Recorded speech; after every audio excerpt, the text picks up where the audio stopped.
اعوذ باللہ من الشیطان الرجیم بسم اللہ الرحمن الرحیم نحن خلقناکم فلولا تصدقون افرأیتم ما تمنون اانتم تخلقونہ ام نحن الخالقون صدق اللہ العلی العظیم۔ یہ سورہ واقعہ کی آیتیں میں نے آپ کے سامنے پڑھی ہے۔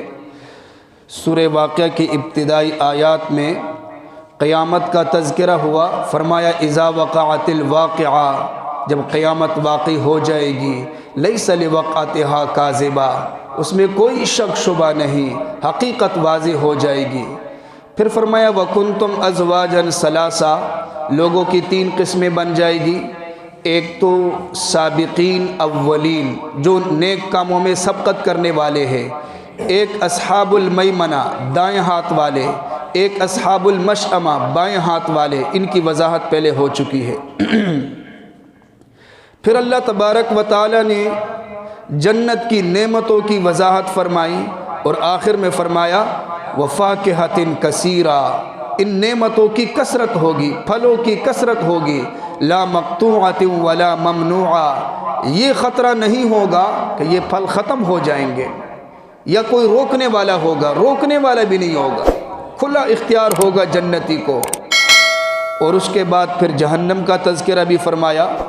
اس کے بعد مشرکین مکہ کو مخاطب کیا، فرمایا وَكَانُوا يُصِرُّونَ عَلَى الْحِنْسِ الْعَظِيمِ وَكَانُوا يَقُولُونَ أَإِذَا مِتْنَا وَكُنَّا تُرَابًا وَعِظَامًا أَإِنَّا لَمَبْعُوثُونَ أَوَ آبَاؤُنَا الْأَوَّلُونَ قُلْ إِنَّ الْأَوَّلِينَ وَالْآخِرِينَ، جیسے کہ آپ گزشتہ درس میں سن چکے ہیں۔ تو مشرکین مکہ جو ہے وہ یہ کہا کرتے تھے کہ جب ہم مر جائیں گے ہمیں دوبارہ نہیں اٹھایا جائے گا، ختم ہو جائیں گے، معاملہ ہی ختم ہو جائے گا۔ تو اللہ تبارک و تعالیٰ نے یہاں پر دلائل کے ساتھ فرمایا کہ تمہیں دوبارہ اٹھایا جائے گا اور تمہیں حشر کے میدان میں حاضر کیا جائے گا، حساب کتاب ہوگا۔ تو آج کی آیات جو میں نے پڑھی ہے، فرمایا نحن خلقناکم فلولا تصدقون، ہم ہی نے تمہیں پیدا کیا، تم کیوں تصدیق نہیں کرتے، کیوں نہیں مانتے؟ چونکہ یہ لوگ تو مانتے تھے کہ ہمیں اللہ نے پیدا کیا، اس کو تو یہ مانتے تھے، لیکن اس کو نہیں مانتے تھے کہ دوبارہ ہمیں اٹھایا جائے گا یا نہیں، مسئلہ اس میں بنا تھا۔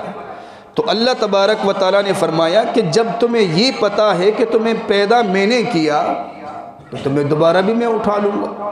جب تم مر جاؤ گے تمہاری ہڈیوں کو جمع کر کے، گوشت کے ذرات کو جمع کر کے تمہارے جسم کے اندر میں دوبارہ روح ڈال دوں گا، تمہیں حشر کے میدان میں حاضر کر دوں گا اور حساب کتاب ہوگا۔ فرمایا نحن قدرنا بینکم الموت، ہم نے متعین کر دی تمہارے درمیان موت۔ اب اللہ تبارک و تعالیٰ نے موت کا فیصلہ سنا دیا، جو بھی پیدا ہوتا ہے اس نے آخر مرنا ہے۔ ہاں ایک ترتیب ہے، کوئی بچپن میں مر جاتا ہے، کوئی جوانی میں، کوئی بڑھاپے کے اندر، اور مختلف بہانے بنتے ہیں۔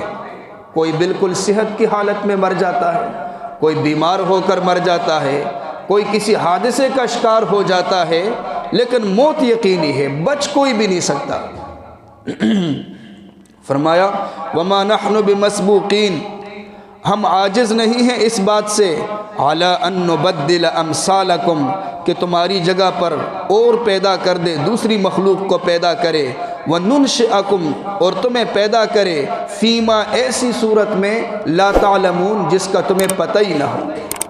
ایک تو یہ ہے کہ تمہیں ختم کر کے تمہاری جگہ دوسری مخلوق کو پیدا کرے، جیسے دوسرے مقام پر فرمایا ان یشأ یذہبکم ویأتی بخلق جدید، اگر رب چاہے تمہیں ختم کر دے اور نئی مخلوق کو پیدا کر دے یا بدل دے، اللہ تعالیٰ شکل ہی بدل دے، جیسے کہ بعض روایات میں خنزیروں کا ذکر بھی آتا ہے، بندروں کا ذکر بھی آتا ہے کہ اللہ تعالیٰ کا عذاب ایسا مسلط ہو جائے کہ یہ انسانوں کی شکلیں بدل جائے خنزیر اور بندروں کے ساتھ۔ اللہ فرماتے ہیں تمہیں پتہ ہی نہیں ہوگا، تمہیں علم ہی نہیں ہوگا، اور تمہیں جو شکلیں ملے گی تم نے کبھی تصور بھی نہیں کیا ہوگا۔